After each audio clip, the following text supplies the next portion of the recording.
Good morning, I'm Angelo Castro III. I'm Angela, and we are the Castros. We bring you the news. And the views that make you think. Sometimes we agree. Sometimes we don't. This is News and Views. And here are today's headlines. Senate President Jesus Escudero assures a fair impeachment trial for Vice President Sara Duterte as the Senate continues its preparations for the proceedings.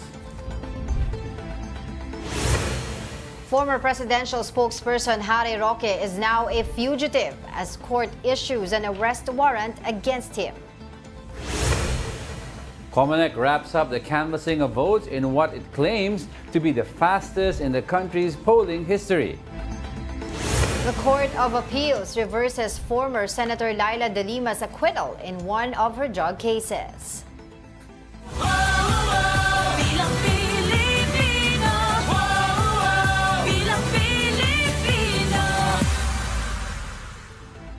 With a new set of lawmakers coming in, the Senate ramps up its preparations for impeachment trial of Vice President Sara Duterte. Here's the report.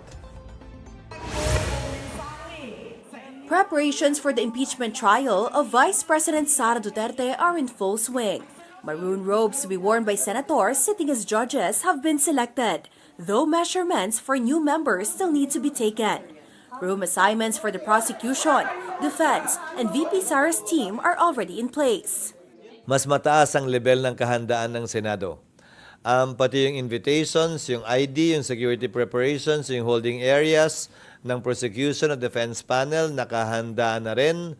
Hanggang sa detalye ng parkingan nila, hinanda na rin namin at nakahanda na rin kami. Kailangan na lamang i-dry run to ng minsan. Escudero believes the Senate's new composition wouldn't affect the trial, even if some senators were endorsed by VP Sara herself. Historically, hindi. Dahil nakita nyo naman siguro sa social media na nagbago-bago ng posisyon yung mga in-endorse dati, kinakalaban nila ngayon yung mga nag-endorse sa kanila dati, yung kalaban nila dati, kakampinan nila ngayon. So, kung pagbabasihan ko ay kasaysayan, hindi ng mga partikular na senador, kasaysayan sa larangan ng politika ng ating bansa. Nakikita nating nagbabago-bago yun. He once again urged senators to refrain from commenting on the impeachment. He also vowed that the trial would not become a circus. Yung papasok ng mga miyembro ng Senado, hindi ba? 5 re-electionista, 4 na dating senador, 3 na miyembro ng Kamara na mula sa Kongreso na magiging bahagi, maliban sa aming 12, ng 20th Congress. So, mga veterano, batikan sa legislation, sa parliamentary rules ang mga ito. The Senate will follow updated impeachment rules, revised since the conviction of former Chief Justice Renato Corona. A formal notice will soon be sent to the House of Representatives to present the charges in the Senate plenary, officially starting the impeachment court process. Meanwhile, the inclusion of lawyers Laila De Lima and Chel Diokno as House prosecutors is the House's call, just as VP Sara can choose her own lawyers. On the part of Chel as a human rights lawyer, on the part of Secretary Senator Laila as an election lawyer, I believe, when she was practicing and before she became DOJ secretary. Definitely, they will add to the prosecution's ability to present their case. The impeachment trial of Vice President Sara Duterte is set to begin this July after the President's State of the Nation address. Meanwhile, Alyansa para sa Bagong Pilipinas campaign manager Representative Toby Tiangco said the impeachment complaint against Vice President Sara Duterte negatively affected their Senate slate. Tiangco noted that although their candidates performed well in early surveys, support declined after the complaint was filed. He added that the impeachment was against his personal beliefs, which is why he did not sign the complaint. He also said opposing camps used the issue in their messaging, urging voters to back candidates who would vote no on the impeachment. Kung makikita niyo rin naman dun sa ibang surveys open to the public, the Alyansa candidates were doing very well doon sa simula ng kampanya. No? At nakita natin, nagsimulang magkaroon ng problema. Unang-una, nung final yung impeachment, no? Na talagang against ako dahil kaya nga hindi ako pumirma doon. Kahit ako ay isang congressman, hindi ako pumirma doon. Pero yung talaga yung simula na nagkaroon ng epekto doon sa kandidato ng alyansa. Senate President Jesus Escudero said he will continue to lead the chamber only with the support of the majority in the 20th Congress. Meanwhile, former Senate President Tito Soto expressed openness to returning to the post if given the opportunity. Here's the story.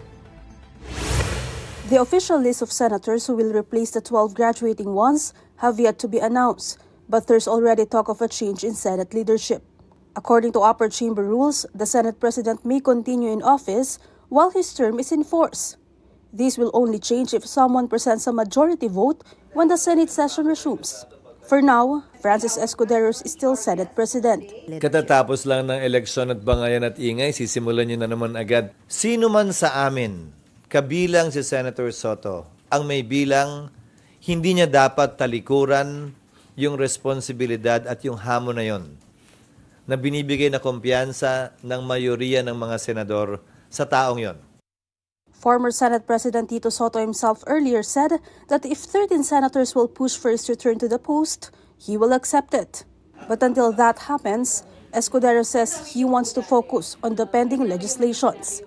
He does not want to think yet about the upcoming 20th Congress and the possibility of his replacement as Chief of the Upper Chamber. Escudero added that anyone from the 24-man Senate, not only Soto, could be Senate President should he or she have enough numbers to be elected. Once this comes to a vote, the result will then make up the Senate's majority and minority, and not from which side of the political fence they are from. Majority means you voted for the winning Speaker or Senate President. Minority means you did not vote for him or voted for someone else, which is totally separate and distinct from being opposition or administration in relation to the sitting government. Escudero, however, did not discount the possibility of a Marcos bloc and a Duterte bloc clashing in the coming Congress. Sa pang-araw-araw na issue, mga panukalang batas na pag-uusapan namin, sa tingin at pananaw ko, hindi yan titingnan ng mga miyembro ng Senado bilang bahagi ng Duterte bloc, bilang bahagi ng Marcos bloc. Titingnan nila yan gamit ang kanilang karanasan, konsensya, at prinsipyo at paniniwala. Pero kapag ang issue ay tungkol sa Duterte at sa Marcos, marahil doon mo lang makikita yung linyang yan sa pagitan ng dalawang yon. Pero hindi lahat ng senador ay pwede mong bigyan ng tatak sa noo, ika nga, na Duterte yan, Marcos yan. The 19th Congress will have 2 final weeks to pass pending legislations, among them the anti-Pogo bill. Of course, there's also the impeachment trial of Vice President Sara Duterte. But as Escudero said before, this will be in the hands of senator judges who make up a portion, and a powerful one at that, of the 20th Congress. Now let's discuss that further with Professor Arjan Aguirre from the Ateneo de Manila Political Science Department. Good morning, Professor Arjan. Thanks for joining us. Hello, Mr. Angelo, Miss Angela. Yes, Prof, let's get right to it. No, I don't know if you saw ang last report natin. Of course, given the new composition of the Senate, your thoughts on a possible leadership shakeup sa Senate? Okay, so based on the numbers that I'm, seeing, I'm sensing that they will have 3 blocks. Okay, so 3 blocks. Okay. Yeah, 3 blocks. Of course, we should expect that this new block, yung Duterte block, 7 sila. Yun nga sila, Senator Bongo, si De La Rosa, Padilla, Marcoleta, Marcos, and yung 2 Villar. For the current leadership, si Senator Cheese, nasa kanya pa rin yung support nung yung Cayetano siblings, tapos pwedeng si Estrada, tapos yung Tulfo siblings, mukhang makukuha niya yon, tapos si Lapid. Yung another 7, ito yung, yung returnees, sila Senator Soto, si Lacson, and of course yung Zubiri, Block, sila Legarda, JB Ejercito, tapos Villanueva and Gatchalian. Ang magiging crucial dito yung yung fourth block na maliit lang sila. Ito nga yung opposition, sila Risa, Kiko, and Bam. So again, the magic number there is 13. So they need to get 13 para makuha nila yung Senate leadership. So, itong tatlong 7-7 na to, I'm sure currently nagne-negotiate na po sila. And I'm expecting that, Senator Cheese and Senator Soto will have a, deep conversation about this. Okay, alam naman po natin, Prof, kapag may mga ugong-ugong na may pagpapalit ng liderato sa Senado, malamang sa hindi, meron talaga. Correct. At we've witnessed that during the leadership of Senator Mig Zubiri. Di ba po? Yeah, yeah. Umpisa, sabi nila, naku, wala, solid kami. And then, bam! Si Senator Jesus Escudero na yung kanilang Senate President. Pero why do you think po nagkakaroon po, like ngayon specifically, bakit nila naiisip na they want to change the leadership under Senator Jesus Escudero? Well, it's normal. I mean, every election, of course, yung other half kasi nawawala, napapalitan, and with the graduating senators, nawala na yung sabihin nating majority na meron si Senator Cheese as Senate President. Right. And obviously, for the upcoming session, yung SONA, I'm sure mag-i-elect sila ng bagong Senate President. And again, the assumption there is that the sitting Senate President would have the benefit na siya yung parang namumuno pa rin. But again, based on yun nga, experience din sa yung history nila, hindi siya automatic. Ang usual na nangyari after elections kasi nagni-negotiate din yung mga bagong panalo with the sitting or incumbent senators kung sino yung kanilang pipiliin na Senate President, Senate Majority Leader, tas yung minority. Kasi ito yung mga crucial crucial positions. Yeah. So, akala mo tapos na yung campaigning, hindi pa. Hindi pa Hindi pa pala. sila tapos mag-campaign. Prof, I'd like to, you mentioned kasi yung mga blocks, no? Let's talk about sila, Senator Risa Ontiveros, Senator Kiko Pangilinan, and Senator Bam Aquino. Definitely, hindi sila, I don't think they'll belong to the minority opposition bloc as mentioned by several senators. Iba yun, no? But I'd like to relate it into the numbers for the impeachment and other critical legislation. Do you think that these three will be very vital in terms of breaking an impasse for both Marcos and Duterte's bloc and to a point na liligawan talaga sila ng both sides? Okay, knowing these senators, Senator Risa, Kiko Pangilinan, and Bam Aquino, they're very objective. So I'm very sure that whatever measure that they will be parang offered by both camps, I'm sure they will judge them with based on merit. So that's number one. Hindi naman sila obstructionist. I mean, based on what we have seen in the past, hindi naman sila obstructionist. So kapag may merit naman yung mga bills na pinupush ng mga hindi nila kaalyado or kabilang partido, sinusuportahan naman nila. They're looking at Senator Tito Soto coming back as the Senate President for the 20th Congress. Pero kayo po ba, the way you look at the scenario right now, the landscape that we are seeing, do you see someone emerging as the new Senate President? Maybe a Cayetano?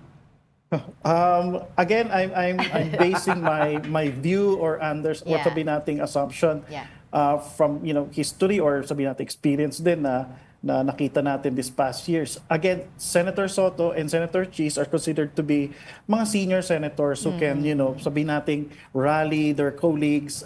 Meron na silang credibility at nare-respeto talaga sila ng kanilang mga colleagues. So yun yung number one na aking punto.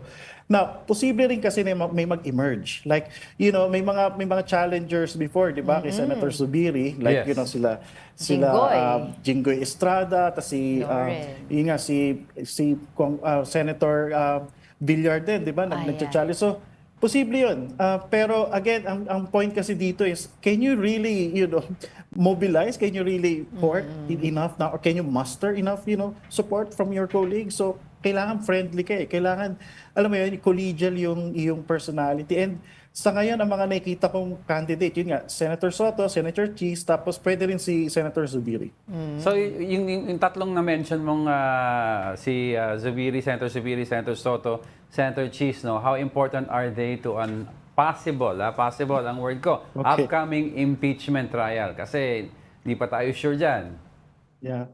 So I'd like to think that for the proponents of the impeachment case, I'm sure they have already entertained the idea that yun nga, they will offer the position of the vice president dun sa magiging influential na senator who can rally enough, support for the conviction, di ba, of the current vice president. So I'm sure part na siya ng discussion.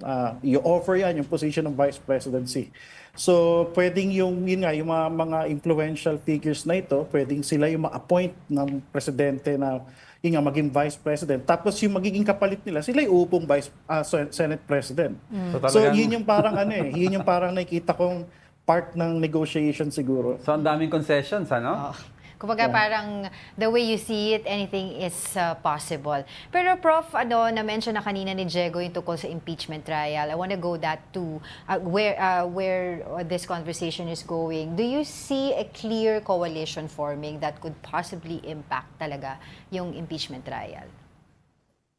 Sa ngayon, the coalition, that I'm seeing na talagang very clear is yung for the acquittal. So sila lang yun. I mean, they're very organized, and I'm sure that's one of their agendas na na-identify in midterm elections. Parang we need to parang make sure that more people na kaalyado natin na ma-elect at masigurado na may acquittal. Now, for the conviction, again, maliit yung chance Talaga maliit kasi even before the midterm elections, marami ng incumbent na nagsabi that they're not open for the conviction nga nung vice president. Yeah. But again, in politics, anything is possible.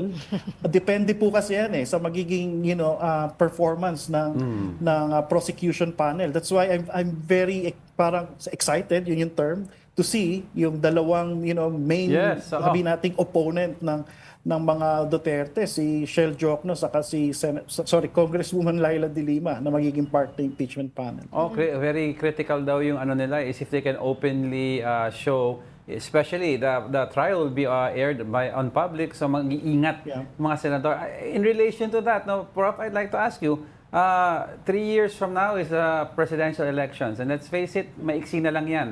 So do you see now the President Bongbong Marcos literally a lame duck president already, given that most senators will function not according to pressure from Malacanang, but rather according to what will benefit their numbers moving forward? Yeah, that's one of the problems of a presidential system that doesn't have a re-election feature. So isang beses ka lang magiging presidente. So yung second half of your rule, which is after midterm elections, usually magiging lame duck president ka. Now, it also depends kung meron kang successor. Unfortunately, the current president doesn't have a successor. So talagang ang mangyayari dyan is titingnan talaga siya as lame duck president. But again, anything is possible. Who knows? With this impeachment trial, kasama siguro dun sa prosecution panel, bigla may mag-emerge dyan na siguro mag-excel. So marahil makita ng administration na pwede itong maging successor. So yun nga yung natin ang point natin doon, 3 years is so long. So mahaba pa yan, marami pang pwede mangyari. Oo nga, yung isa sa inaabangan pa na magiging parte ng prosecution panel would be former Senator, now Congressman-elect Laila De Lima and Chel Jokno. But I want to ask you po, Prof, if the Senate does not convict, yung nakikita mong senaryo na yun kanina nabanggit mo, ano yung possible consequence dun sa mga nag-support sa trial? Political consequence dun sa nag-support sa trial? Ito yung magiging consequence kapag na-acquit ang Vice President. Again, for the midterm elections, we have already seen yung mismong effect nung hidwaan nila, mukhang yung sympathy ng mga tao nakuha nila. Paangat ng paangat yung mga allies nila. Tapos, di ba, yung recent na approval rating ng Vice President napakataas. Kapag na-acquit siya, I'm very sure that, this will also, sabihin nating help yung kanyang popularity, yung siguro yung chances din niya sa pagtakbo sa 2028. So, knowing the Dutertes, marahil magiging mahirap yung kanilang political future. Kasi kung mananalo itong presidente sa 2028, so may kita ulit natin yung siguro nangyari in the past na magkakaroon ng vindictive kind of treatment sa mga ibang mga political opponents nila. Lintik lang ang walang ganti. Parang ganun. Yeah, But we enjoyed the conversation. Thank you po, Professor Arjan Aguirre from the Ateneo de Manila Political Science Department. Thank you po. Good morning. The European Union shares their observation on Bilang Pilipino 2025. In an interview with Storycon, Manuel Sanchez de Nogues, Deputy Chief Observer of the EU Election Observation Mission, said the process for the 2025 midterm elections was well organized and that all materials were in place at polling precincts. He added, however, that the observers also witnessed indications of and received reports about vote buying. The Philippine government tapped the EU to send observers during the elections. We have received credible reports from our observers. You must also take into account that if you are dressed like I am with a vest, clearly identified as election observer, you're not going to commit any kind of interaction, commercial interaction, of course. But we received credible reports and that we believe that are very credible. We'll be back with more stories after the break. Keep it here on One News.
Good morning. You're still watching News and Views here on One News.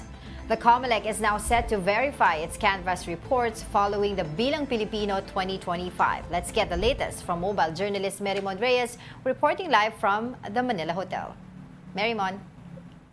Good morning sa inyo. So far, we are still here waiting para sa press con muna kasama si COMELEC at Chairman George Erwin Garcia. It's scheduled around 10 o'clock a.m. pero as of now, wala pa. So wala pa tayong latest updates. Pero what we know as of this time is meron pa tayong hinihintay na dalawang official reports from the COMELEC dahil nga masaya silang naibalita na natapos agad ang canvassing ng COCs within 3 days. So yung 175 and yung remaining na 16 na COCs kahapon ay successfully nagawa na naitala na. Pero again, yung makikita natin na partial and official results mula sa COMELEC ay hindi siya nakatali nor nakaranking hanggat hindi pa nga raw official talaga yung listahan ng mga nagwaging senador at mga party list groups. Pero ang what we are also anticipating is kung magkakaroon ba ng early proclamation. Pero sa ngayon kasi ang malinaw pa lang talaga, tomorrow Saturday sasagawa yung official proclamation ng mga magwawaging senador.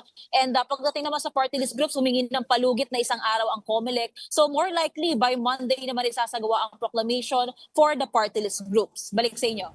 So most probably bago yung proclamation makapaglalabas na ang COMELEC nung kanilang official tally ng mga yung nasa senatorial race kasi sabi mo kanina hindi pa naman talaga sila nagbibigay ng ng numbering 'di ba ng ranking. Yes, Angela, tama yan. Kasi ang nasabi rin ng COMELEC, 4 yung ilalabas talaga nila. Pero so far, starting Tuesday hanggang kahapon, 2 pa lang. So we're still anticipating yung 2 reports from the COMELEC and then we'll go from there na. Pero since masaya nga silang nalaman na natapos agad nila na within 3 days, mukhang masusunod yung schedule na hinahabol nila na throughout this weekend, official proclamation talaga ng mga magwawagi. Kasabay din ito, patuloy din na isinasagawa yung random manual auditing doon naman sa Citadines Bay City sa Pasay, kung saan ina-expect din natin 45 days pa yung running time ng pagpoproseso noon. Pero sa ngayon dito sa likuran ko, medyo tahimik pa, wala pa masyadong nangyayari. Bukod na nga lang doon sa press conference ngayong araw. Angela. Yes, Mary mo, may tugon na ba ang COMELEC sa challenge ni Attorney Torion kay on behalf of senatorial candidate Pastor Apollo Kibuloy na hindi na daw kailangan ng ng election protest or mag-file sila ng protest para mag-recount ang COMELEC? Angelo, yun yung inaabangan natin ngayon at tatanungin natin agad yan dito sa press conference kasi so far since yesterday, ang pinakasagot pa rin talaga ng COMELEC regarding dyan, even yung mga manifestation daw na magkaroon na ng early proclamation or kaya yung manual recounting, still same pa rin ang stance dito ng COMELEC na pagdating doon sa may nais daw ng manual recounting is kailangan para mag-file ng election protest kasi kakailanganin din dito ng batas to mandate yung such a proceeding plus considerations daw sa budget ng gobyerno. And pagdating naman doon sa official early proclamation ng rank 6, base na nga daw doon sa lumalabas na results, ang malinaw din dito, tinapos muna talaga ng National Board of Canvassers yung 175 COCs para sabay-sabay na raw yung kanilang proclamation. Pero later, pag natuloy na yung press con, isa yan sa mga abangan nating kasagutan ng COMELEC. Oo nga, kasi Merrimon, maganda rin malinaw kung ano ba talaga yung tugon ni COMELEC Chairman George Garcia dun sa usapin na hindi na daw kukunin ulit ng COMELEC sa susunod na election which is 2028 presidential election na yun ang Miru systems dahil dun sa ilang mga aberya na naranasan noong mismong araw ng eleksyon. Yes, Angela, kasabay din yan na meron din kasing sinusundan na procurement procedure kung saan pati yung mga kumpanya, kasama yung kanilang mga makina, magpupulong-pulong din. Kumbaga may proseso pa rin yan. And nakasabay yan, ang nakita rin na bukod sa observations din naman ng COMELEC yung sa performance ng ACM, ang nasabi din dito ni Chairman Garcia, maganda na lang daw na magrenta na lang ng mga makina sa susunod na halalan para hindi raw magkaroon ng problema sa warehousing nor yung pagre-repair sa mga ito kung sakaling magkaroon ng aberya. Alright, maraming salamat sa iyong oras sa mobile journalist Merrimon Reyes. Pampanga Court has issued an arrest warrant against former presidential spokesperson Harry Roque and Cassandra Ong in connection with a qualified human trafficking case over their supposed links to Pogos. In a Facebook Live video, Roque claimed the charges are politically motivated, citing his loyalty to former President Rodrigo Duterte. He also described himself as a victim of political persecution. Roque added he will continue to fight the cases filed against him. He is currently in the Netherlands. Gagawin ko po ang lahat ng remedyo sang-ayon po sa ating batas para mapawalang bisa itong impormasyon labang sa akin for qualified trafficking. At inuulit ko po wala po akong kahit sinong recruit at wala pong kahit anong ebidensyong sabwatan at ang tanging dinidiin nila laban sa akin ay yung pagiging abogado ko, pagpa-follow up, pagsisiguro na ang operasyon ng umuupa sa kumpanyang aking kliyente ay legal. Sa akin po, hindi po yan kasalanan. Yun. So finally, weeks ago kasi we reported here also na the regional trial court sa Angeles. RTC sa Angeles. Oo, diba, verify pa nila if there's sufficient evidence para makapag-release sila ng arrest warrant. Then there you have it. Yesterday, ng late afternoon, nag-release na nga ng arrest warrants against Cassandra Ong and Attorney Harry Roque. So we'll see next kung ano yung magiging tugon ngayon, whether we'll go through Interpol to try to go after former spokesperson Harry Roque or kung magkakaroon tayo ng formal request sa Netherlands for this. But ang question ng marami is bakit in the first place, if you really profess your innocence, bakit hindi mo sinunod yung sinabi mo at pinayo daw ni Spokeshari kay then Senator Laila de Lima na face the music? Diba? Harapin mo yung problema mo dito, wag kang diba, reklamo at So, ang advice nila, go home, harapin mo yung mo. No less than... Ito. Ito. No less than our recent Sinecheck ko guest. na Salvador Panelo. Actually, sinabi Attorney niya to. Panelo said, ano sinabi ni Attorney Panelo? Sinabi niya, nung nag-guest siya dito, before the halalan, I remember. diba? Sabi, abogado naman siya so umattend na lang siya. Tapos nag-guest din siya kasi earlier kay Gretchen sa ano ang payo niya? Morning Madison. I don't think Harry Roque is being politically persecuted. Kung ako sa kanya, abogado naman siya, harapin niya. Yan po mula sa mga salita po ni Attorney Salvador Panelo, former Chief Presidential Legal Counsel. Oh, kilala pala niya si Spokeshari Roque. Sabi niya ng huli. Tinatanong ko, sabi niya, sino Sino yun? daw yun, diba? Sino Anyway, sabi ni Attorney Harry Roque, gagamitin daw niya itong arrest warrant na to, isasubmit na isa sa mga requirements niya to seek asylum dyan sa Netherlands. Kasi talagang kitang-kita daw by doing this is talagang politically persecuted. But it's nice to see kung ano magiging response ng Netherlands. No? Which Kasi is, alam ko wala tayong extradition. walang extradition, but we can go through formal requests. But I want to see yung response ng Netherlands towards this because the ICC is housed in the Netherlands, and we all know that the ICC was part and parcel of investigating former President Rodrigo Duterte et al.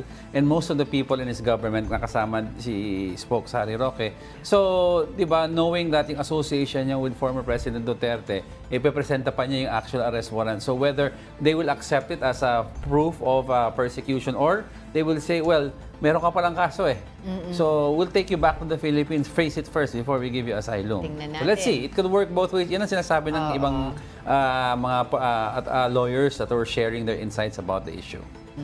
Okay, aabangan natin yung iba pang development ng story na yan. Meanwhile, the Court of Appeals reverses former Senator Laila de Lima's acquittal in one of her drug cases.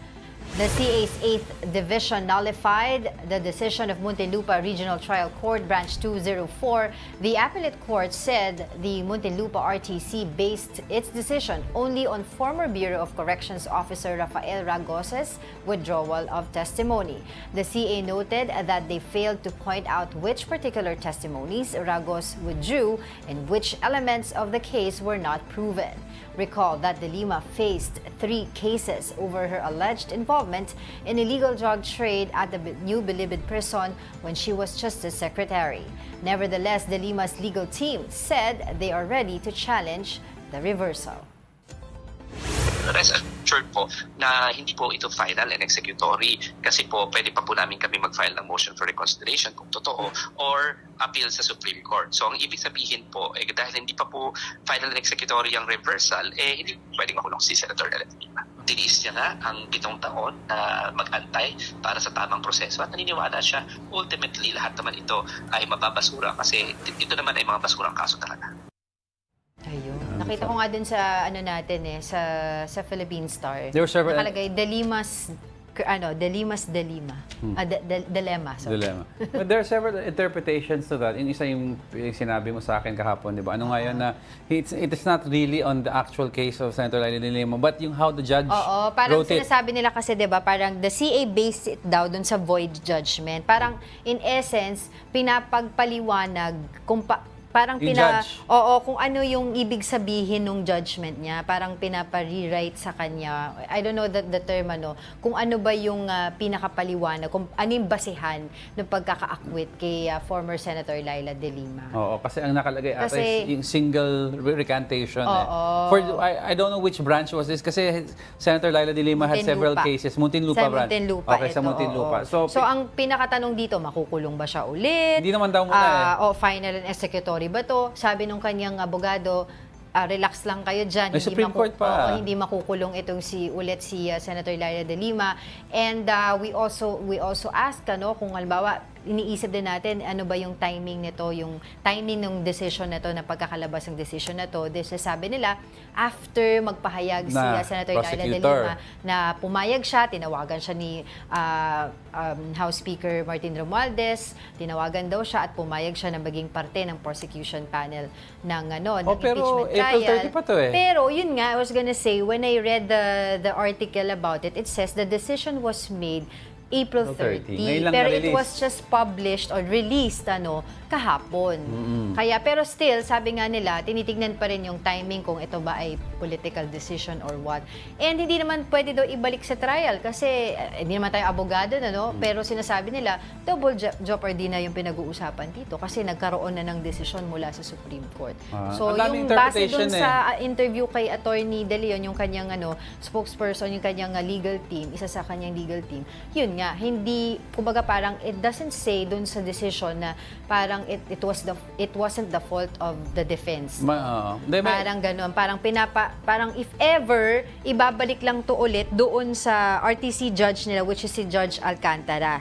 No? Para Pero siya yung gumawa madaming ulit ng pundits desisyon. nagsasabi also about, also yung mga, I've read some merits of double jeopardy that some say that for double jeopardy to happen, you have to go through the trial and get either an acquittal from the trial. So yung case na pinang-acquit sa'yo, or kunyari, nag-convict ka, tapos later on, in the middle of your conviction, nagkaroon ng overturn, di ba? So, the double jeopardy comes in pag natapos yung kaso. Ang sinasabi kasi ng iba, hindi naman umabot sa trial yung case ni Senator Laila de Lima, nag-demurrer to evidence So, yung questionable kung is there enough evidence to go to trial, yun, dun na acquit yung case So, sinasabi nila, teka lang, pag-aralan nyo muna, baka hindi pwede yung double jeopardy because pwedeng hindi kasi umabot sa trial.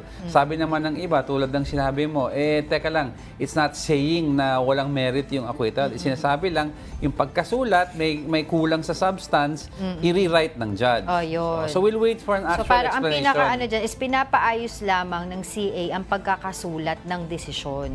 Hindi ito not necessarily mean panibagong paglilitis. Problema kasi the word is reversal. Oo Yun yung ibang sinasabi, bakit ganun yung naging wording? Bakit reversal? Hindi naman nakasulat. The Court of Appeals request for a rewriting of the So maigi kasi we're trying to get in touch with the lawyer of Senator Laila de Lima para mas or a representative from the para Supreme mas Court or maliwanagan Court of tayo. Appeals. Ano ba yung interpretasyon nitong batas na to? Itong desisyon na Yeah. to, dahil syempre daming mga concern hindi, about hindi it. naman tayo lawyers to actually interpret it. Oo, totoo yun. So, yun, tignan lang natin Yeah. kung ano yung magiging development nitong kaso na to. But for the meantime, sabi nga nila, ano yung sabi nila, bakit daw kung ipapa-reverse or pinapa-intindi, pinapa-rewrite yung desisyon nito, yung explanation decision, nandoon naman na lahat daw sa evidence But hindi na lang daw tignan doon ulit. Pero hindi natin alam. Kaya kailangan na tayong makausap ng ng abogado. But we'll be back with more stories after the break. Keep it here on One News.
Welcome back, everyone. You're still watching News and Views here on One News.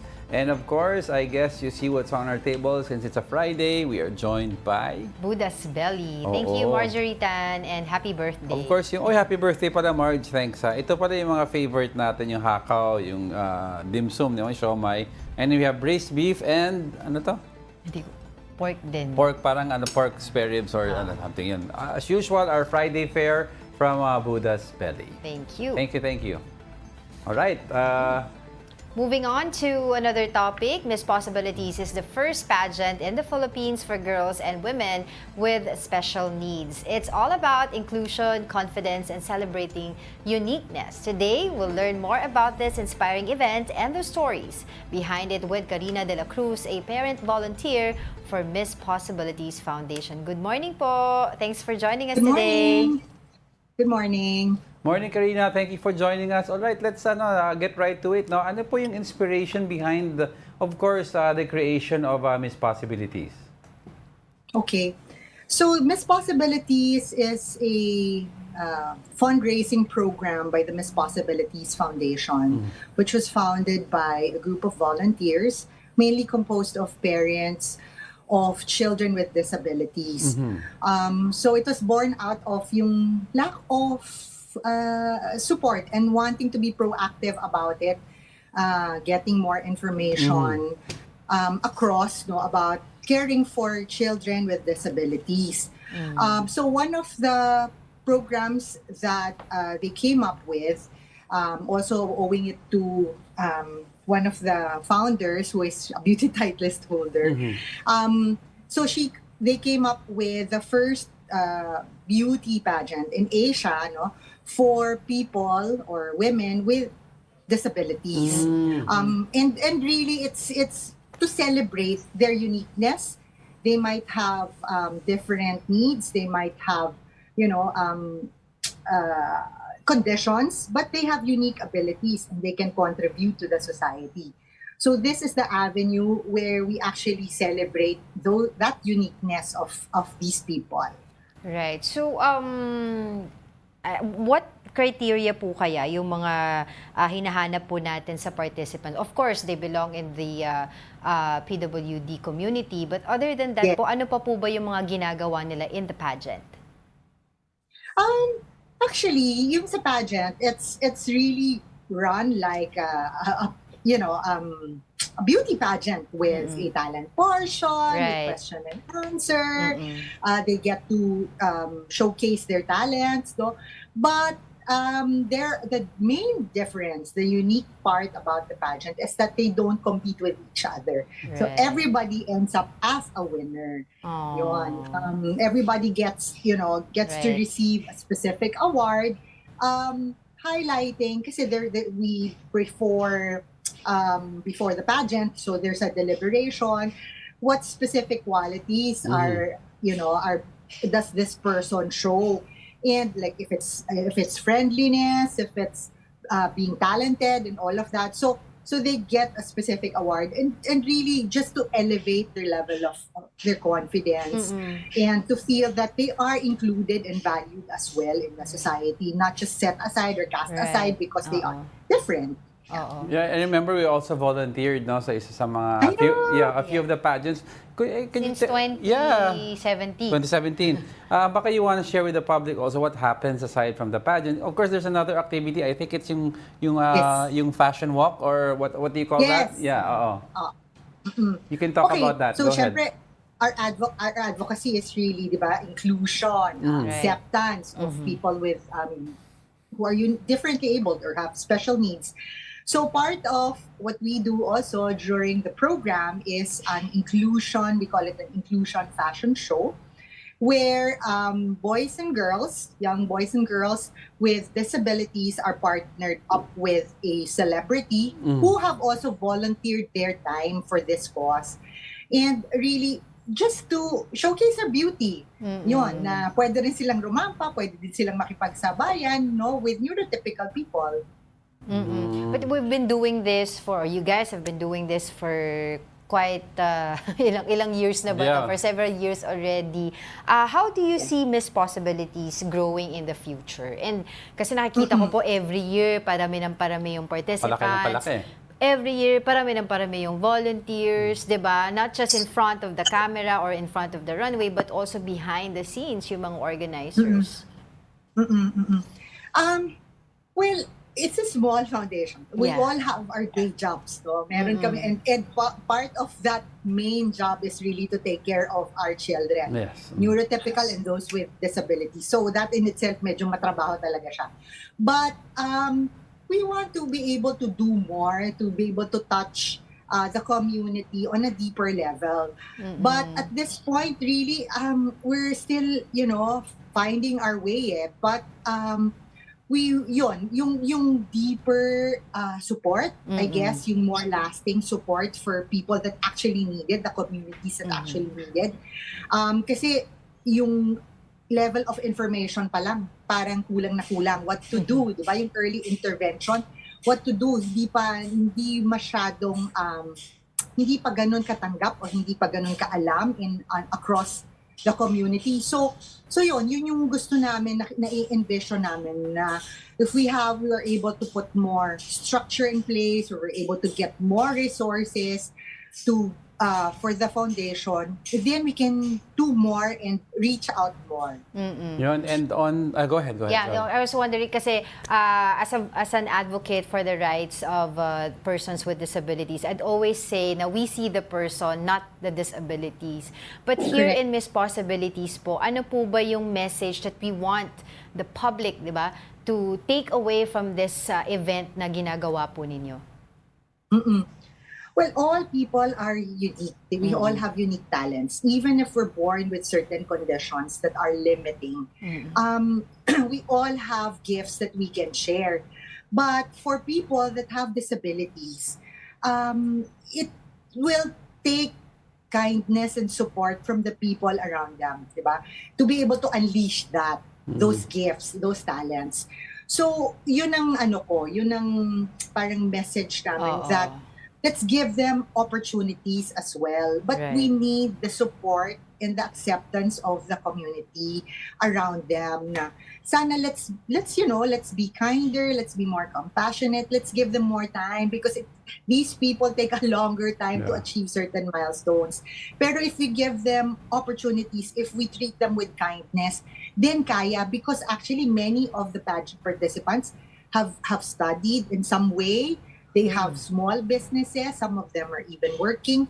So kaya naman, kaya lang, kailangan talaga ng support from from the community. And I love those, yung mga nakatagline din sa mga pouches that you give away.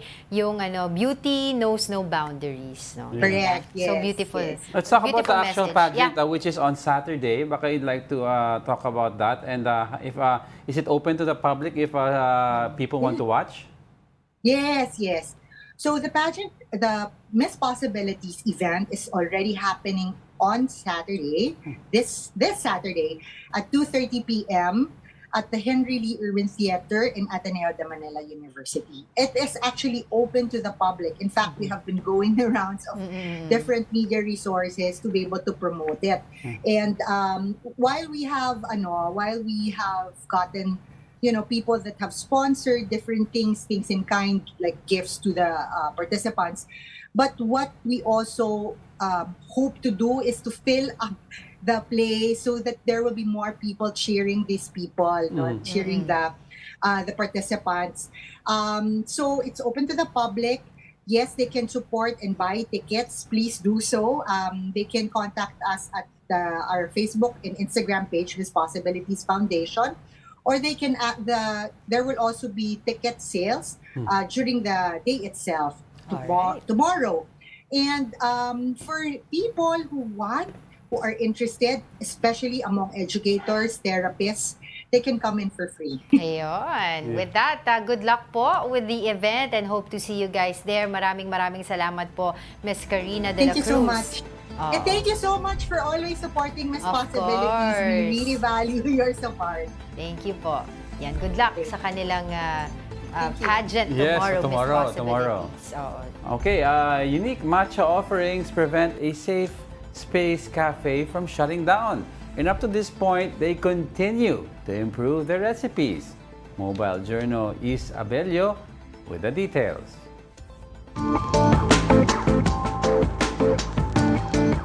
With all the cafes around, you need something unique to stand out.